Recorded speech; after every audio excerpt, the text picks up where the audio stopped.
স্বপ্ন নীল আপনাকে যুক্ত করা হয়েছে, বলেন আপনি। আসিফ ভাই, শোনা যাচ্ছে? হ্যাঁ, শোনা যাচ্ছে, বলেন। ভালো আছেন? হ্যাঁ, ভালো আছি, আশা করি আপনি ভালো, বলেন তাহলে। বাড়ির ভাই ভালো আছে? হ্যাঁ ভাই, ভালো কেবল আছি। কেবল যুক্ত বলুন হয়েছি। আপনার বক্তব্য। আসিফ ভাইয়ের কাছে একটা প্রশ্ন। আচ্ছা, এই যে নাস্তিক, নাস্তিক হইতে কি অনেক লেখাপড়া করা লাগে? অনেক পড়াশোনা করা লাগে? রাশমির ভাই, আপনি উত্তর দেন। দেখুন, এক্ষেত্রে নাস্তিক হতে গেলে যদি আপনি অন্যান্য লোকের সঙ্গে যদি ইন্টারাকশন করতে চান বা কথাবার্তা বলতে চান, সেক্ষেত্রে একটু লেখাপড়া জানা ভালো। কিন্তু আপনি যদি ব্যক্তিগত স্তরে সেটা রাখতে চান, তাহলে শুধুমাত্র কাণ্ডজ্ঞান থাকলেই সেটা হয়। কারণ পৃথিবীতে বহু লোক আছেন, নাস্তিক আছেন, যারা কিন্তু উচ্চ শিক্ষিত বা শিক্ষিতই নন। এরকম বহু লোক আছে, তাদের মনে নানা রকম জিজ্ঞাসা আছে, নানা রকম ব্যাখ্যা আছে। তো তারা আহ সেইগুলো মনে মনে তারা নিজেকে প্রশ্ন করে। তার ফলে যে ধারণাটা পান, যে চিন্তা ভাবনাটা তৈরি হয়, সেই চিন্তা ভাবনার ধারাবাহিকতায় তারা নাস্তিক হয়ে যান। এর জন্য বিরাট কিছু পড়াশোনা লাগে না। তবে হ্যাঁ, যদি কোনো স্টেজে কথা বলতে চান বা কারো সঙ্গে ধরুন চা দোকানে বিতর্ক করবেন, চায়ের দোকানেই যদি বিতর্ক করতে চান, আপনাকে কিছুটা লেখাপড়া জানতে হবে। এইটাই অবশ্যই হচ্ছে মুদ্রা কথা।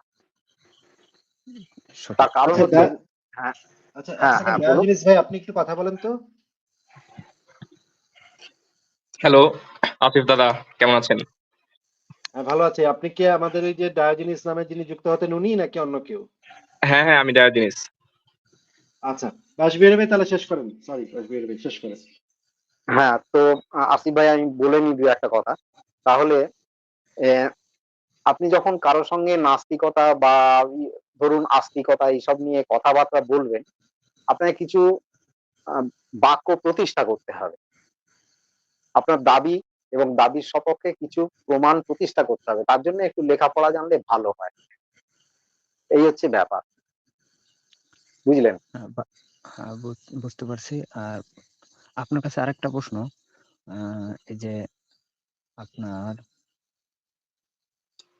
এই যে বলি, হিন্দু ধর্মের যে বলি, বলি, হ্যাঁ, হিন্দু, পশু বলি আর কি। হ্যাঁ, হ্যাঁ, পশু বলি বা নর বলি, এটা হ্যাঁ, কত বছর আগে থেকে শুরু হয়েছে?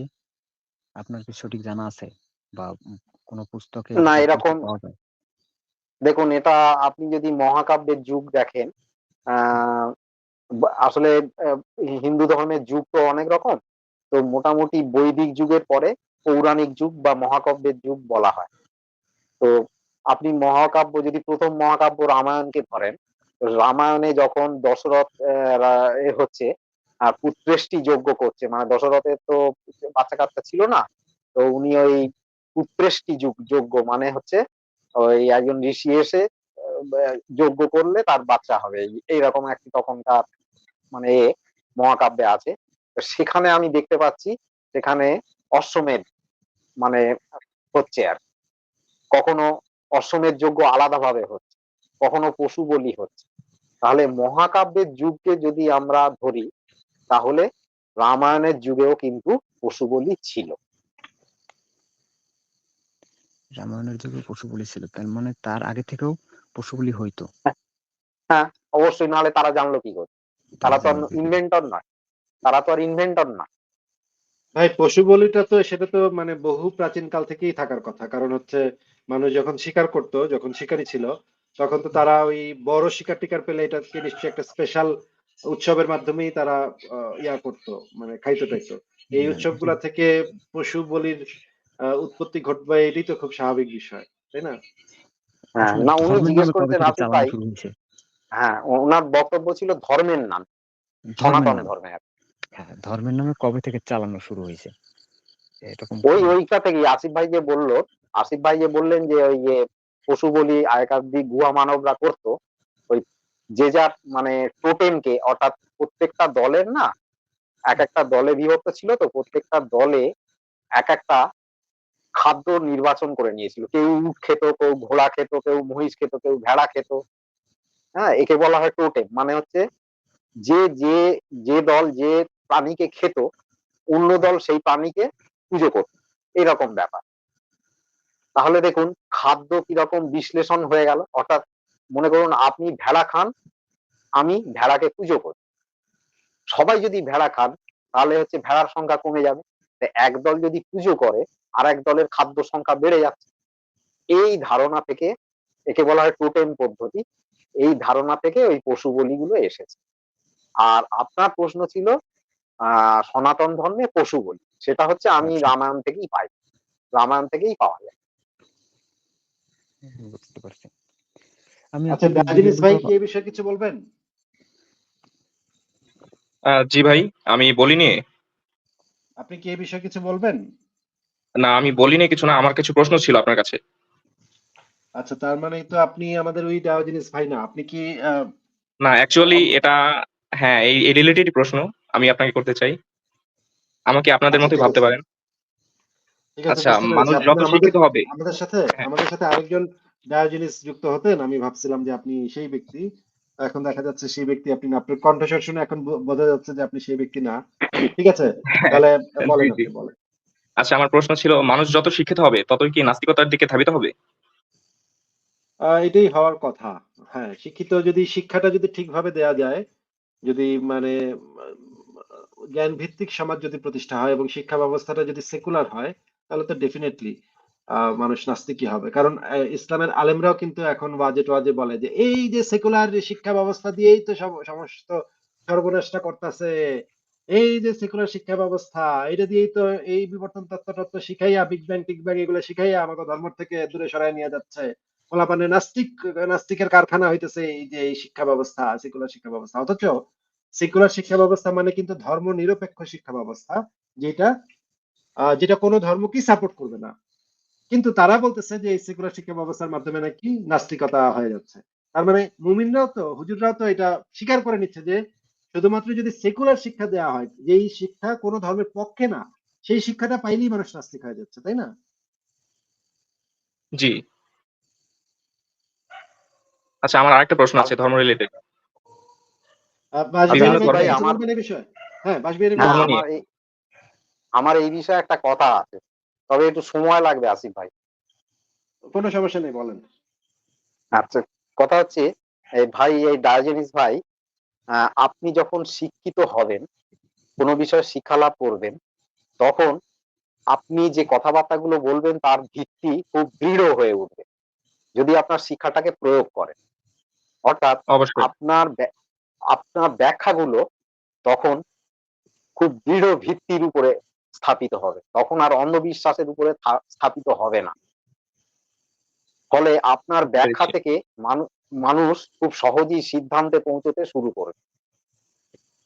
তার ফলে হবে কি, আপনি ওই ধর্মীয় নেতাদের কাছে বিপজ্জনক হয়ে উঠবেন।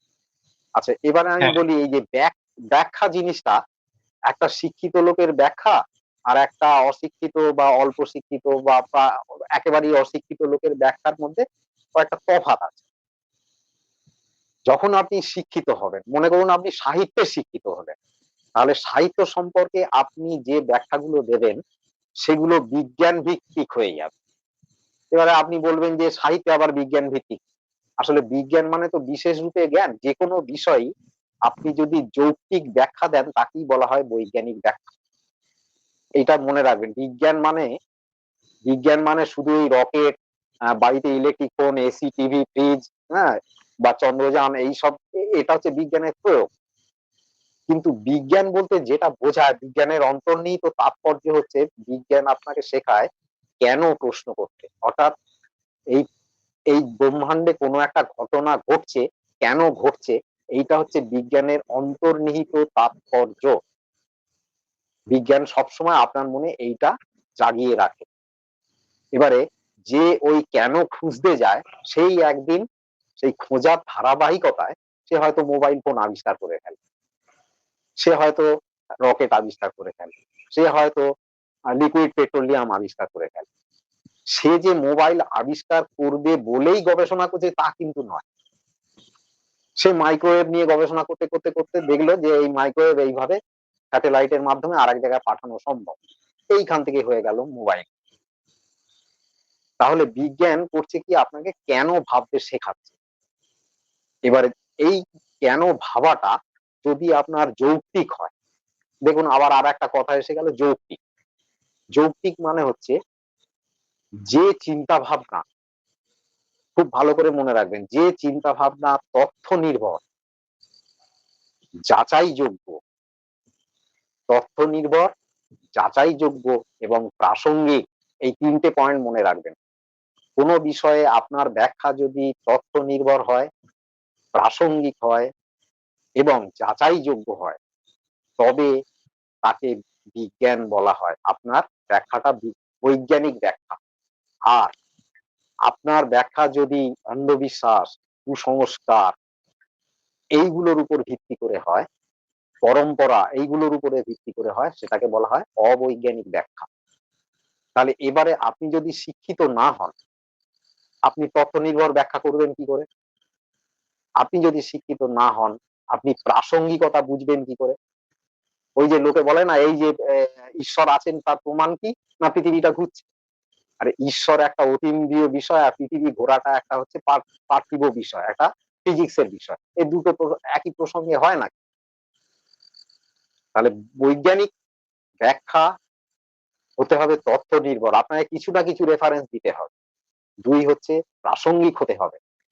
3 হচ্ছে যেটা বললাম, সেটা যাচাইযোগ্য হতে হচ্ছে হবে। হ্যাঁ একদম যাচাইযোগ্য, ফলসিফায়াবল।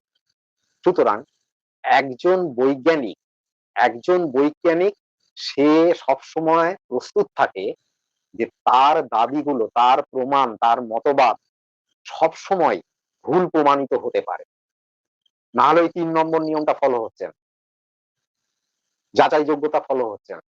কিন্তু যে লোকটা অবৈজ্ঞানিক ব্যাখ্যা দিচ্ছে আপনাকে কোনো বিষয়ে, সে ভাবে যে আমার কথা, আমার দাবি কেউ ভুল প্রমাণ করতে পারবে না, তোমরা কোনোদিন এরকম একটা আয়াত লিখে আনতে পারবে না। সে প্রথমেই ঘোষণা করে দিচ্ছে। অর্থাৎ সে তার মতবাদকে অকাট্য ভাবছে, যাচাইযোগ্যতা রাখছেন, তথ্য নেই, প্রাসঙ্গিকও নয়। আরে ফেরাউনের লাশ দেখে কি আল্লাহকে কল্পনা করা যায়, ঈশ্বরকে কল্পনা করা যায়? কোন ইন্ডাকটিভ লজিকে হবে এটা আমাকে বলুন তো। ওটা দিয়ে প্রমাণ হতে পারে যে কোনো একটা মানুষ জলে ডুবে মরেছে, তার তো বেশি কিছু হতে পারে। তো এই হচ্ছে ব্যাখ্যা। তো ব্যাখ্যা করতে গেলে আপনাকে অবশ্যই কিছু না কিছু পড়াশোনা করতে হবে, শিক্ষিত হতে হবে। তার কারণ আপনাকে যদি আপনার বক্তব্য প্রতিষ্ঠা করতে হয়, আপনাকে বৈজ্ঞানিক ব্যাখ্যা দিতে হবে। অবৈজ্ঞানিক ব্যাখ্যা অর্থাৎ ওই কুসংস্কার, অন্ধবিশ্বাস, ভাবাদর্শ এইসবের উপরে বিশ্বাস করে আপনি যে ব্যাখ্যা দেবেন, সেগুলো আপনি সমাজে প্রতিষ্ঠা করতে পারবেন না। সুতরাং শিক্ষা অত্যন্ত জরুরি। নাস্তিকতা করতে গেলে যে মানে একমাত্র শর্ত নয়, কিন্তু একটা প্রধান শর্ত। ওই জন্য আমি প্রথমে বলে নিয়েছি যে নাস্তিক হতে গেলে শিক্ষাটা খুব একটা জরুরি নয়, কিন্তু নাস্তিকতা চর্চা করতে গেলে অবশ্যই জরুরি। হ্যাঁ আসিফ ভাই। জি, অবশ্যই।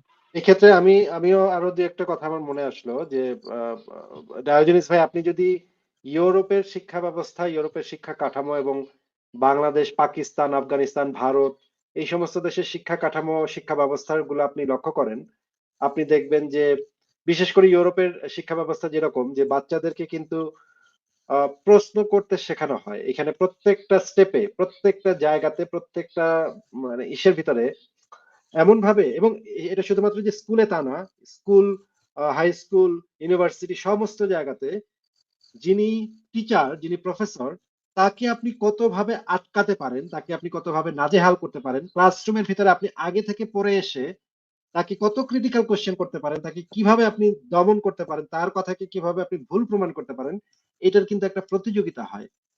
অনেক সময় ইউরোপের যে বড় বড় বিশ্ববিদ্যালয়গুলো আছে, সেখানে টিচাররা ক্লাসে ঢোকার আগে একটু ভয় পায় যে আমার ক্লাসে তো অনেক মেধাবী মেধাবী ছাত্ররা আছে, এদের সামনে আমি লেকচার দিতে যাচ্ছি, আমার সারা রাত এটার জন্য পড়তে হবে।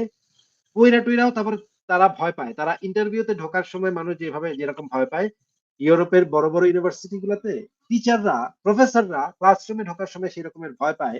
কারণ ছাত্ররা এমন এমন ক্রিটিক্যাল কোশ্চেন করবে যে মানে তারা একদম নাস্তানাবুদ করে দিবে। এই ভীতিটা টিচারের ভিতরে থাকে। আর বাংলাদেশে বা একটা অশিক্ষিত দেশে যেখানে শিক্ষা ব্যবস্থাটা হচ্ছে বিশ্বাস নির্ভর, সেখানে হুজুরে যা কইছে সেটাই হচ্ছে সত্য কথা। হুজুরের কথা শুনতে হবে এবং মাথা ঝাঁকায় বলতে হবে মাশাআল্লাহ, সুবহানাল্লাহ। হুজুরের কথার উপরে কোনো কথা নাই। আল্লাহর রাসূল যেটা বলে গেছে সেটার উপরে কোনো প্রশ্ন করা যাবে না। একটু আগে আমরা অনেকগুলো ভিডিও, আরো অনেক ভিডিও আছে যেখানে আপনি দেখতে পাবেন সংস্কৃতিটা কিভাবে গড়ে ওঠে। একটা মানে বিশ্বাস নির্ভর সমাজ ব্যবস্থায় শিক্ষার সংস্কৃতিটা কিভাবে গড়ে ওঠে মারপিটের মাধ্যমে, হুমকি ধামকির মাধ্যমে এবং প্রশ্ন বন্ধ করার মাধ্যমে। তোরা প্রশ্ন করবি না, এত প্রশ্ন করবি না। একটু আগে আমি দেখালাম একটা জিনিস যে একজন বলতেছে যে আল্লাহ যে নেমে আসে, এটা নিয়ে প্রশ্ন আসতেছে এবং হুজুরের চেতে যাচ্ছে যে এই প্রশ্ন কেন মানুষের মাথায় আসলো। এটা কিন্তু প্রশ্ন আসাটা তো এনকারেজ করার বিষয়। ইউরোপে হইলে তো এই যে কারোর মাথায় প্রশ্নটা আসছে তাকে একটা পুরস্কার দিবে স্কুলে, যে তোমার মাথায় খুব চমৎকার প্রশ্ন আসছে, তোমাকে এই জন্য একটা পুরস্কার এই নাও। কিন্তু আমাদের দেশে এই সিস্টেমটা এখন, সিস্টেমটা যখন এরকমের থাকবে যে আমার অথরিটিকে, টিচারকে, প্রফেসরকে নিঃসংকোচিতে মেনে নিতে হবে, কোনো প্রশ্ন করা যাবে না, কোনো জিজ্ঞাসা করা যাবে না, কোনো দ্বিমত করা যাবে না, এই রকমের শিক্ষা ব্যবস্থা হইলে তো সেখানে এই রকমের মাদ্রাসা ছাপ গরু ছাগল বের হবে ভাই। আর যদি সেকুলার শিক্ষা ব্যবস্থা হয়, যে শিক্ষা ব্যবস্থাতে কোনো মারপিট নাই, যে শিক্ষা ব্যবস্থা প্রশ্ন করতে শেখায়, মানুষকে মগজ ব্যবহার করতে শেখায়, মুখস্থ বিদ্যা না, মগজ ব্যবহার করতে শেখায়, সেই শিক্ষা ব্যবস্থার ভিতরে অবশ্যই নাস্তিকই বেশি বের হবে। নাস্তিক বাইর হওয়ারই কথা। নাস্তিক না হইলেও ধর্মে অবিশ্বাসিত বাইর হবে ডেফিনেটলি। জি আসিফ দাদা, আমার আরেকটা প্রশ্ন ছিল। হ্যাঁ বলেন। আমার বয়স মাত্র 18, আর আমি আপনাদের আইডিওলজিতে আকৃষ্ট। তাই মনে কিছু প্রশ্ন আসছিল, যেমন সমকামীদের প্রতি এই মানে ধর্মগুলো কেন এত বিদেশের সৃষ্টি করলো? এটা অনেকের পার্সোনাল ইয়া থাকে, পার্সোনাল ঘৃণা থাকে। এই জিনিসটা অনেকে পার্সোনালি পছন্দ করে না। And সে যারা পার্সোনালি পছন্দ করে না দেখা যায় তারাই ধর্মটা প্রবর্তন করছে। And তো সেই জিনিসটা চলে আসছে ধর্মের ভিতরে, ধর্মের আইন হয়ে গেছে সেটা। হয়তো মোহাম্মদ এই জিনিসটা পার্সোনালি তার ভালো লাগতো না, এটা সে ঢুকাই দিচ্ছে, তার ধর্মের ভিতরে ঢুকাই দিচ্ছে। হুম। এখন এইরকম তো অনেক সময় দেখা গেছে যে ব্যক্তিগত মতামত বা ব্যক্তিগত চিন্তা ভাবনা, ব্যক্তিগত ধ্যান ধারণা অনেক সময় ধর্মের রুল হয়ে গেছে। বাসবিহারী ভাই কি এ বিষয়ে কিছু বলবেন? হ্যাঁ, আসিফ ভাই, এক্ষেত্রে ধর্মের যে দাবিটা, অর্থাৎ ধর্ম তো বলছে যে নারী পুরুষ সৃষ্টি করেছে। তো একজন সমকামী, তাকে সে যদি নারী নারী হয় বা পুরুষ পুরুষ হয়, তো এটা কি এরকম ধর্মের একটা থিওরির বিরুদ্ধে চলে যাচ্ছে না? যে নারী পুরুষ একে অপরের প্রতি, বিপরীত লিঙ্গের প্রতি আকৃষ্ট হবে, কিন্তু এই এই প্রাণীগুলো কেন নিজেদের মধ্যে আকৃষ্ট হচ্ছে? অর্থাৎ ওদের যে এই যে নারী পুরুষের মধ্যে পড়ছে না, এরা একটা যেন অদ্ভুত প্রাণী আর কি। আমার মনে হয় এইটা ধর্ম মেনে নিতে পারে না। এরা কোথা থেকে হ্যাঁ এলো এটা, এরকম কিছু, এটা একটা এরকম একটা দৃষ্টিকোণ আর কি। হ্যাঁ এটাও ঠিক বলেছেন। ঠিক আছে ডায়াজনিস ভাই, আর কি কোনো প্রশ্ন আছে আপনার?